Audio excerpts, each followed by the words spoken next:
Bassirou Gueye n'est plus en charge de ce dossier-là. Il était en charge de ce dossier bi muy nekk procureur ci fànn gi mu njëkk indi ay leeral mooy ci wàllu maanaam arrestation Ousmane Sonko ndax mënoon na ko def ak mënu koo def pour man loolu logique la li tax mu nekk logique mooy dafa am benn tuuma bu ñu teg Ousmane Sonko ci yooyu jamono mu nekk député mu ni amoon na choix def enquête wala mu arrêté ko en flagrant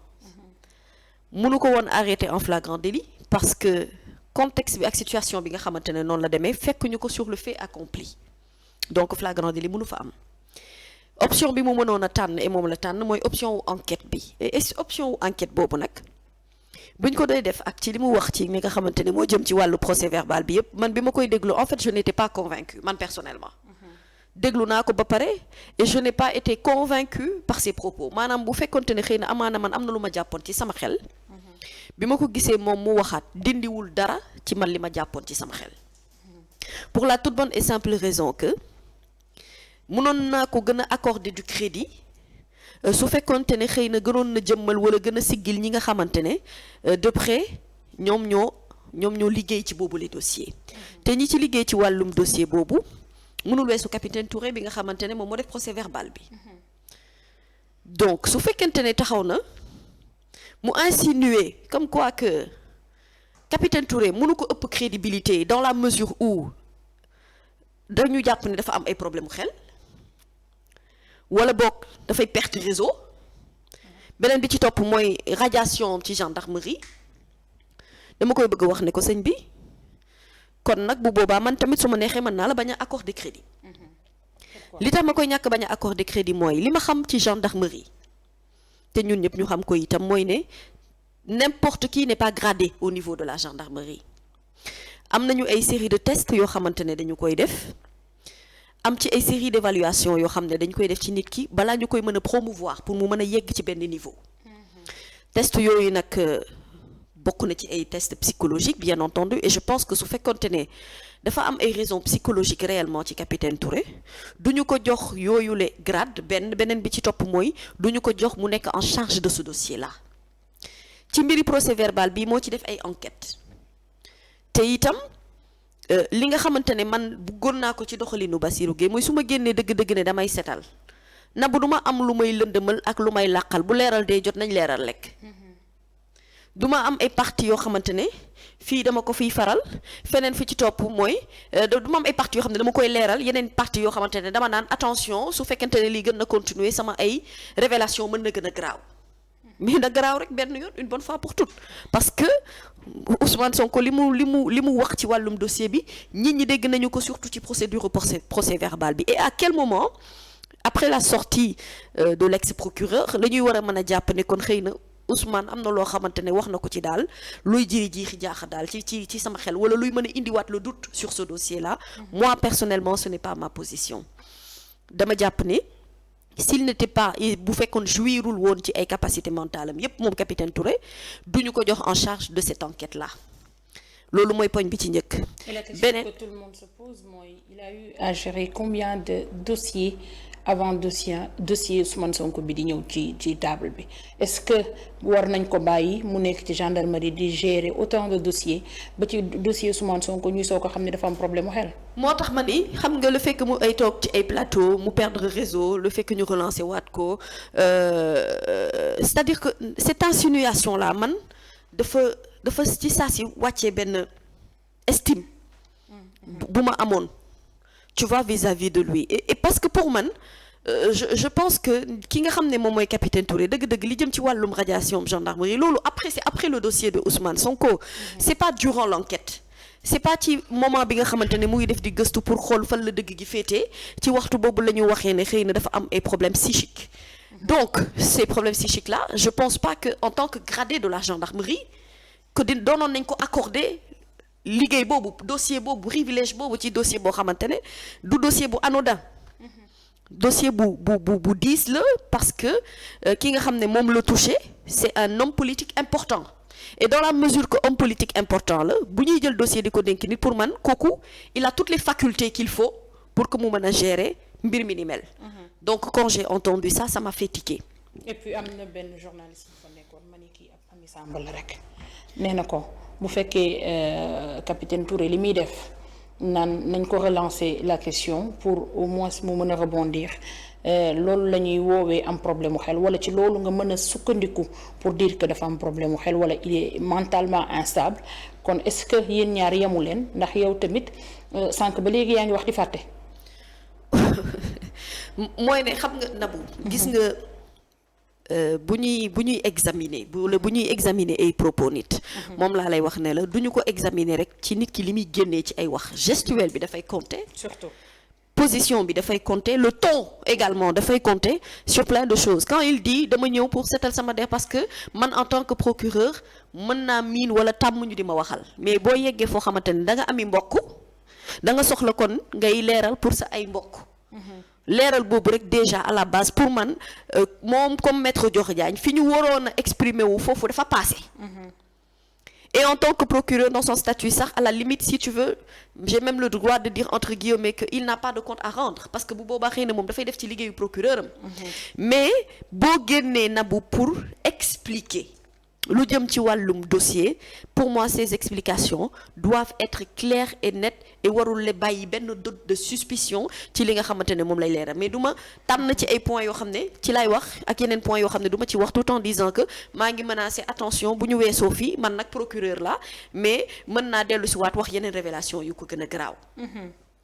loolu déjà moi je suis contre sur son opinion ci li nga xam ne relaté na ko ci capitaine Touré bien que xëy na daf ko def d'une formule tu vois un peu mouvementée pas directement attaquée aussi on a compris l'insinuation et loolu man c'est un problème pour moi beneen bi ci topp mooy dans le cadre du procès verbal c'est lui qui en a parlé là en ce moment on ne parle plus d'instruction moom moo ko wax un procureur buy taxaw ne la du ma chargé ñëwuma pour charger mais li mu def bu tuddul chargé nan la tudd Nabou boo génnee wax ci wàllum dossier dugg ci à la limite même ci yenn points yi dans le fond du dossier mais boo chargé wul amul beneen tur chargé la tudd loolu. je pense que chargé la tudd il a menacé. chargé la tudd en fait dans ce qu'il dit ci li nga xam ne moom mooy étayer si tu veux la preuve un peu de son innocence dans ce dossier là sans pour autant que ñu ne dugg na ci beneen bi ci topp mooy Nabou Cor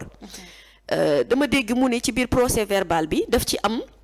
ñetti point yoo xamante ne dafa indi maanaam ay jiixi jaaxa ci xelu enquêteur bi ci lu concerne Adji Sarr am juróom benni point yoo xam ne dafa indi ay jiixi jaaxa ci dossier bi en ce qui concerne Ousmane Sonko moi depuis que le dossier bi ñu ko démarré ba tey mais dégguma fenn fu ñu dégloo Ousmane Sonko dégguma ko yow da nga ko dégg moi je n'ai jamais entendu dans le cadre de ce rapport et de ce procès verbal une enquête avec Ousmane Sonko bu toog ñu di ko laaj muy tontu ba mu war a génn ci procès verbal boobu donc ces 6 points viennent d'où c'est un problème moi je veux savoir d'où est-ce qu'ils viennent parce que pour man dafa am loo xamante ne ni ki nga xam ne moom moo accusé kooku moo war a apporter ay preuves yu tangibles ci accusation léegi nag défense bi lii rôle am mooy mu argumenter de telle sorte que propos yi nga xamante ne moom la ñu ko tegal mu mën a argumenter pièce par pièce que ne am na loo xamante ne dëgg-dëgg ci wàllum dossier bi teguwul fenn wala amul fu mu wéeru après bi ci des mooy nous on n'est pas des professionnels de la justice mais lenn moom mën nañu ko xam te mën nañu ko itam concevoir mooy même dans le cadre d'un procès am na ci yoo xamante ne boo ko relaté ay question la yu ñu mën a yëkkati amaana ci procès et les avocats auront la pertinence ci code de procédure pénale ñu am yu bëri loo xamante ne mën nañ ko ci leeral dans le cadre de ce procès là donc boobu mooy beneen point bi nga xamante ne moom moo ci jaaxal et puis Nabou pour terminer aujourd'hui am na foo xamante ne nii dañu fa toll ci dossier bi foo xamante ne nii comme il n'est plus de sa responsabilité parce que jëlee nañu ko ci procureur nommé ko ci tête ci boppu OFNAC muy gérer dossier bi ni mel pour moi le temps de la réponse a été dépassé depuis très longtemps et j'aurais attendu que li nga xamante ne mooy sunu ex-procureur bu ñu dee jox ay documents bu mu ne na Ousmane Sonko génnee procès verbal yi mu ngeeg moom li mu ci soulever moom moo ko ci soulever j'aurais aimé que ce procès verbal comme l'intention est juste de le partager pour que ñëpp xam dëgg gi que moom mu partager ko pour seetal deram et qu'on comprendra maintenant par rapport ak li nga xamante daf ko wax ci photo yi loolu itam beneen situation la su fekkente ni photo yi chargé wul Ousmane Sonko dañu ne photo yi dafa nekk ci dossier bi nga xamante ne moo concerné Ndeye Khady Ndiaye je suis pas juriste mais je voudrais savoir est-ce que kon n'aurait-il pas été plus pertinent que li nga xam ne moom mooy procès verbal bi jëm ci wàllum viol ñu def ko benn procès verbal mu féete côté mu concerné Ousmane Sonko ak Adji Sarr beneen dossier bi nga xamante ne moo concerné Ndeye Khady mu nekk beneen procès verbal à part comme li nga xamante ne mooy chef d'inculpation yi bokkul bu fekkee on parle de proxénétisme Ousmane Sonko n'est plus en charge de ce dossier là maanaam il n'est pas concerné ci dossier proxénétisme bi justement donc du photo yi nga xamante ne nee nañu dugal nañu ko ci procès lan la fay def ci boobu les dossiers en tant que tel est-ce que kon ça aurait pas été plus pertinent ñu ber ko tout simplement li concerné dossier Ndeye Khady mu nekk dossier wu Ndeye Khady à charge ou à décharge li nga xam ne moo nekk ci dossier wu affaire concernant directement Ousmane Sonko ak Adji Sarr mu nekk itam procès verbal boo xam ne ci loolu la concerné ñu bañ a lier les deux affaires parce que le fait que ñu lier ko mooy indi jiixi jaaxa ci xelu nit ñi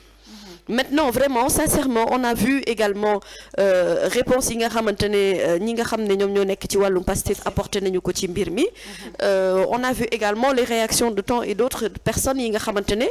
xëy na en termes d'analyse mën nañ ñu gën a pointu wala ëpp ñu xam-xam ci wàllu mi ni mel mais su fekkee c'est mon avis que tu veux savoir moi je n'ai pas été convaincue ci sortie wam parce que amul lenn lu ma ci mën a téye loo xamante ne xëy na amaana benn lu ma xamul woon ci dossier bi la lu ñuy tuddee ñoom en termes de révélation la révélation c'est quoi est-ce que c'est les 6 autres points yi nga xam ne dañu ne ay remarque la et puis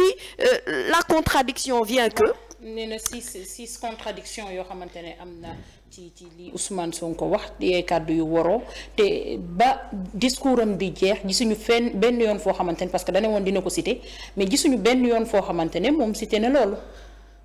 nabu contradiction bi pour man mooy ci biir waxam dafa wax ba ne nabu koor waaw quelqu'un comme le capitaine Touré maanaam li mu wax moom loolu xalaatam la donc ci xalaatam mënuñu ci amal benn jugement dafa xalaat ni ci enquête bi mu amal am na ci ñetti poñ yoo xamante ne nii Adji Sarr daf ko soulever dafa indi jeexi jaaxa ci xelam mu wax ni mu ni loolu donc mënu ci basé wu moom ci xalaatu nit pour wax ne loolu mën na ci charger nit wala mën na ci décharger nit waaw comme autant nag léegi situation bi demee na noonu kon mën nañu jàpp itam ni ci juróom benn poñ yi nga xamante ne wax na ko ci Ousmane Sonko comme xalaatu capitaine Touré la rek waruñu cee mën a jàpp nit à charge ou à décharge voilà la logique voudrait que li nga juger pour Adji nga juger ko également pour Ousmane Sonko mu nekk présomption d'innocence ci ñaari côté yépp mu bañ am benn féete ci wàllu boobu enfin bref moi personnellement quand j'ai écouté je n'ai pas vu quelque chose qui pourrait faire tilt dans ma tête en me disant est-ce que kon finalement Ousmane Sonko nous a tout dit wala boog personnellement j'ai trouvé quelqu'un bi nga xamante ne da doon justifié wu mais da doon justifié wu un peu ci benn comme courir un peu ci li muy expliquer c'était même pas du coq à l'âne parce que il restait sur un sujet et il insistait sur des termes de propos yoo xamante ne c'était fait pour que moom effectivement ñu comprendre ne ci dossier boobu li mu ci waroon a def la ci def mais après faudra laisser aux Sénégalais le temps de juger. Sénégalais yëpp doon xaar mooy que buy def sorti moom ay révélation yoo xamante ne amaana xamuñu ko woon ci dossier bi oustaz maa ngi ñëw léegi ci yow avec la complicité de la régie dañuy dem ñu seetaan